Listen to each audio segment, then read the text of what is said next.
మీలో ఎంతమంది graphic designing అంటే తెలుసు? ఏముందిలే 4 కలర్లు 4 ఫాంట్లు అండ్ ఒక ఫోటో పెడితే అయిపోతుంది గ్రాఫిక్ డిజైన్ అనుకుంటాం. కానీ ఇది కంప్లీట్లీ రాంగ్. ఫర్ ఎగ్జాంపుల్ మీరు లింక్డ్ఇన్ లో స్క్రోల్ చేస్తున్నప్పుడు మీకు ఒక పోస్టర్ అయితే కనిపిస్తుంది. అది చూడడానికి చాలా బాగుంటుంది. అండ్ ఇక్కడ మీకు మెయిన్ ఒక థాట్ వస్తుంది. ఇది నేను చేయాలంటే నాకు బ్యాక్గ్రౌండ్ డిజైనింగ్ లేదు, క్రియేటివిటీ లేదు, నాకు దీని గురించి ఏం తెలియదు అని మీకు చాలా డౌట్ అయితే ఉంటుంది. అయితే ఈ సిరీస్ మీకోసమే. ఇందులో కోర్ ఫండమెంటల్స్ నుంచి పోర్ట్ఫోలియో బిల్డ్ వరకు ప్రతి దశ నేను మీకు నేర్పిస్తాను. Myself Vinay, I'm a graphic design trainer at FLM. So me friends ఎవరైతే క్రియేటివిటీ ఫీల్ లో ఉన్నారో వాళ్ళకైతే ఈ వీడియోస్ పక్క హెల్ప్ అవుతాయి. అండ్ నెక్స్ట్ వచ్చి 3 వీడియోస్ కూడా ఇలానే ఉంటాయి. అండ్ ఇంకా లేట్ చేయకుండా ఛానల్ సబ్స్క్రైబ్ చేసుకొని వెంటనే బెల్ ఐకాన్ అయితే రంగని కొట్టేసేయండి.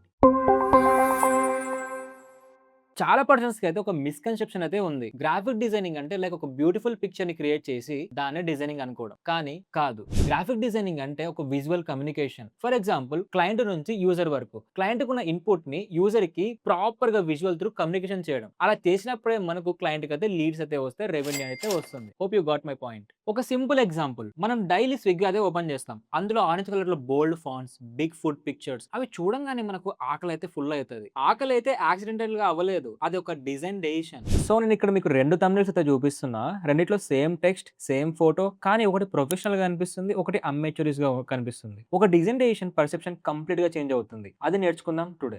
డిజైన్స్ యూజ్ అయ్యే ప్లేస్ అయితే చూడండి. LinkedIn, Instagram and WhatsApp content and at the same time YouTube thumbnails. వీటన్నిటిలో మనం డైలీ చూసేది డిజైన్స్. ఇవన్నీ మీ డైలీ లైఫ్ లో చూస్తూనే ఉంటారు, కానీ వీటికి మీ డిజైన్ స్కిల్ యాడ్ అవుతే సూపర్ కదా. ఇప్పుడు నేను most of the professionals use చేసే ఫార్ములా అయితే చెప్తా. అదే ఎడిట్. ఇక్కడ ఎడిట్ అంటే E for empathize and D for define and I for ideate and P for prototype and T for testing. So ఇవి ఎక్కడ యూజ్ చేస్తారు భయ్య అంటే ఒక చిన్న స్టోరీ అయితే చెప్తా. ఒక బిజినెస్ ఓనర్ ఉన్నాడు. అతని ప్రోడక్ట్ ఒక మార్కెట్ లోకి వెళ్ళాలి. సో వీళ్ళిద్దరి మధ్యలో ఎవరున్నారు? మన గ్రాఫిక్ డిజైనర్ అయితే ఉన్నాడు. So first of all empathise చేసుకుంటాడు బిజినెస్ గురించి. లైక్ బిజినెస్ కి వాంటెడ్ గా ఏం కావాలి అని. నెక్స్ట్ స్టెప్ ఏంటి? డిఫైన్ చేసుకుంటాడు వీళ్ళకి ఏం కావాలి అని చెప్పేసి. అండ్ నెక్స్ట్ ఐడియేషన్ చేసుకుంటాడు. లైక్ వీళ్ళకి ఏ ఫార్మేట్ లో చేయాలి అని. అండ్ దెన్ ఈ 3 కాన్సెప్ట్స్ ని మిక్స్ చేసి ఒక ప్రోటోటైప్ అయితే క్రియేట్ చేస్తాడు. ప్రోటోటైప్ ఇస్ నథింగ్ బట్ ఒక blue print graphic designing work. So దాన్ని ఏం చేస్తాడంటే నెక్స్ట్ టెస్టింగ్ అయితే చేస్తాడు. లైక్ A/B అని ఉంటుంది. ఏ వచ్చేసి మనం టెస్టింగ్ చేసుకుంటాం అండ్ B వచ్చేసి మన చుట్టుపక్కల వాళ్ళకి ఇచ్చేసి ఇది ఎలా ఉంది అని చెప్పేసి అడగడం అనమాట. సో ఇవన్నీ ఫైనల్ గా అంతా ఓకే అయితే మనకు ఒక ప్రోడక్ట్ వస్తుంది. అంటే సో దాన్ని తీసుకొచ్చి మనం మార్కెట్ లోకి రిలీజ్ చేస్తే దాని త్రూ లీడ్స్ జనరేట్ అయ్యి క్లయింట్ అనేవాడు మంచిగా ప్రాఫిట్ అయితే పొందుతాడు. సో క్లయింట్ ప్రాఫిట్ వచ్చినప్పుడు ఆబ్వియస్లీ మధ్యలో డిజైనర్ కి లెక్క మామూలుగా వస్తుంది కదా గురు. ఇప్పుడు మనం 5 కోర్ ఫండమెంటల్స్ అయితే తెలుసుకుందాం. ఇందులో ఫస్ట్ వన్ వచ్చేసి కాంట్రాస్ట్. సో నేను దీనికి బెస్ట్ ఎగ్జాంపుల్ గా ఇందాక చూపించిన thumbnail మీదనే మీకు అయితే చెప్పబోతున్నా. సో ఈ యొక్క thumbnail మీరు చూసినట్లయితే కాంట్రాస్ట్ గా మనకు చూడంగానే లైక్ ఈ టెక్స్ట్ అనేది మనకు కాంట్రాస్ట్ గా ఉంది. అట్ ది సేమ్ టైం ఈ పర్సన్ కూడా అండ్ మిగతా వాళ్ళు ఫోకస్ మొత్తం డీ ఫోకస్ లో బ్లర్ లో ఉన్నారు. సో ఆటోమేటిక్ గా మనకి ఇక్కడ కాంట్రాస్ట్ ఏది ఉంది? ఆబ్వియస్లీ ఈ యొక్క title and the person. So ఇది ఫస్ట్ కాన్సెప్ట్ అన్నమాట.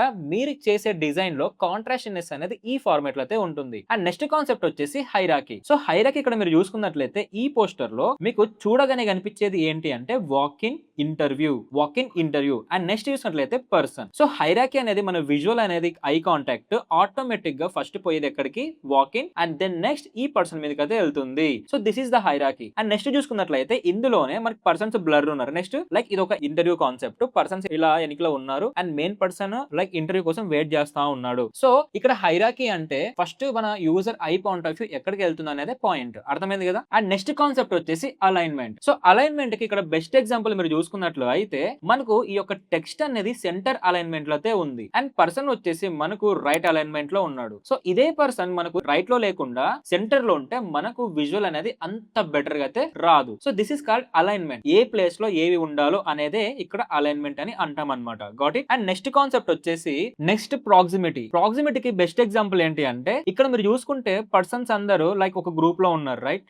సో వీళ్ళంతా యూజర్ చూడంగానే ఓకే ఫైన్ ఇది ఒక ఇంటర్వ్యూ సినారియో అన్నట్లు ఫైండ్ అవుట్ చేయడం అనమాట. గ్రూప్ ఆఫ్ ఎలిమెంట్స్ ఒక చోట ఉండడం. అండ్ నెక్స్ట్ కాన్సెప్ట్ వచ్చేసి రెప్యుటేషన్. ఇక్కడ రెప్యుటేషన్ ఈజ్ నథింగ్ బట్ అన్ని కలర్స్ వచ్చేసి మనకు బ్లూ లో ఉంది కదా, ఇది ఒక రెప్యుటేషన్. అండ్ ఇక్కడ పర్సన్స్ అందరూ ఫార్మల్ డ్రెస్సెస్ వేసుకున్నారు, ఇది కూడా మనం రెప్యుటేషన్ కిందకే వస్తుంది అనమాట. So it is nothing but multiple elements ఒకటే ఫార్మేట్ లో ఉండడం. ఎగ్జాంపుల్ ఇక్కడ చూసాం కదా, ఇక్కడ బ్లూ అనేది చాలా టైమ్స్ అయితే రిపీట్ అయ్యింది. అట్ ది సేమ్ టైం ఎనికిలో ఉన్న పర్సన్స్ కూడా సేమ్ యూనిఫామ్ లో అయితే ఉన్నారు. So it is nothing but brand visibility. Right? Most of the beginners కి చాలా టైం వేస్ట్ ఏదైతే ఇక్కడే. డిజైనింగ్ ఎలా చేయాలో తెలుసు, కానీ ప్రాపర్ ఐడియేషన్ ఎలానో తెలియదు. సో ఇలాంటప్పుడే మనకు ఏ అనేది ఒక బెస్ట్ ఫ్రెండ్ లా మనం అయితే యూజ్ చేసుకోవచ్చు, అది కూడా డిజైన్స్ కి. ఇప్పుడు నేను మీకు చూపిస్తా ఎలా చేయాలని చెప్పేసి. సో సింపుల్ గా చాట్ జీపీటీని ఓపెన్ చేసేసి మీరైతే ఒక ప్రాంప్ట్ ఇవ్వండి. సో నా ఐడియేషన్ అయితే ఇది, లింక్డ్ఇన్ కి నేను ఒక పోస్టర్ చేద్దాం అనుకుంటున్నా, అది కూడా ఏఐ పవర్డ్ గ్రాఫిక్ డిజైనింగ్ మీద అని చెప్పేసి నేను ప్రాంప్ట్ నీట్ గా ఇచ్చా. అండ్ నెక్స్ట్ మన బ్రాండ్ కి ఒక కలర్ అయితే ఉంటుంది కదా, కలర్ ప్యాలెట్. సో దాన్ని కూడా ఇంక్లూడ్ చేద్దాం. సో ఇక్కడ నా బ్రాండ్ కలర్ వచ్చేసి yellow, white and black. Include these colours also. So enter చేయగానే మనకు ప్రాంప్ట్ అనేది ఆటోమేటిక్ గా ఇస్తుంది. అండ్ నేను ఇక్కడ ప్రాంప్ట్ అన్ని క్యాన్వాలో యూజ్ చేసుకోవడానికి అయితే దీన్ని చెప్పాను. సో దాని తగ్గట్టు ప్రాంప్ట్స్ అన్ని ఇస్తుంది చూడండి. సో ఈ ప్రాంప్ట్ ని మీరు డైరెక్ట్ గా తీసుకొని క్యాన్వా ఏఐలో డంప్ చేస్తే మనకు మంచిగా ఒక ఇమేజ్ అయితే జనరేట్ చేసి ఇస్తుంది. ఇప్పుడు నెక్స్ట్ ప్రాసెస్ అయితే అదే చూడండి. సో ఈ యొక్క ఫస్ట్ స్టెప్ అయితే నేను కాపీ చేసుకుంటున్నా, ఫస్ట్ ప్రాంప్ట్ ని. సో నెక్స్ట్ నేను క్యాన్వాలోకి వెళ్ళేసి ఇక్కడ క్యాన్వా ఏఐ అయితే సెలెక్ట్ చేసుకున్నా. సో ఇక్కడ మీకు ఏదైతే లైక్ ఇంటర్ఫేస్ కనిపిస్తుందో ఇక్కడ కాపీ పేస్ట్ అయితే చేయండి. సో దెన్ మీరు ఇక్కడ ఎంటర్ కనిపిస్తుంది కదా, సబ్మిట్, దీన్ని క్లిక్ చేసేస్తే ఆటోమేటిక్ గా డిజైన్ అనేది స్టార్ట్ చేయడం అదే చేస్తుంది. సో చూసారు కదా, థింకింగ్ అని స్టార్ట్ అయింది అంటే ఆల్మోస్ట్ ఆల్ ఇది మీకు బెటర్ గా ఇవ్వడానికి ట్రై చేస్తుంది. సో చూసారు కదా, నేను ఇచ్చిన ప్రాంప్ట్ కి ఆటోమేటిక్ గా మనకు 4 వర్షన్స్ ఇమేజ్ అయితే రెండర్ అవడం జరుగుతుంది. లైక్ మనకు ప్రాసెసింగ్ అయితే చేసుకుంటుంది. చూద్దాం. సో ఈ ఫార్మేట్ లో చాలా మంది బిగినర్స్ కి అయితే ఈ ఫార్మేట్ లో మీరు డిజైన్స్ చేసుకోవచ్చు. యా చూసారా, ఆల్మోస్ట్ ఆల్ డిజైన్స్ అయిపోవడానికి వచ్చాయి. చూడండి, ఫస్ట్ దాంట్లో మనకు ఆటోమేటిక్ గా డిజైన్ అయితే వచ్చింది, ఏ డిజైన్. సో ఏ డిజైన్ అని చెప్పేసి వచ్చింది. సో మీకు ఇక్కడ ఒక ప్రాపర్ ఐడియేషన్ అయితే ఇచ్చింది, ఎలా చేయాలి, ఎలిమెంట్స్ ఎక్కడ ఉండాలి అని చెప్పేసి. దెన్ మీరు ఇదే పోస్టర్ ని మీరు సపరేట్ గా క్యాన్వాలో కొత్త లేఅవుట్ తీసుకొని అక్కడ ప్రాపర్ గా ఏ ప్లేస్ లో ఏం ఉండాలని చెప్పేసి డిజైన్ చేసుకుంటే మీకు కావాల్సిన అవుట్పుట్ అయితే ప్రొఫెషనల్ లెవెల్ అయితే వస్తుంది. ఈ స్టెప్స్ అయితే అందరూ ఫాలో అయిపోండి, మీరు కూడా బెటర్ గా నేర్చుకోవచ్చు. అండ్ నెక్స్ట్ వీడియోలో కలర్ థియరీ, టైపోగ్రఫీ గురించి తెలుసుకుందాం. Until then like, share, subscribe.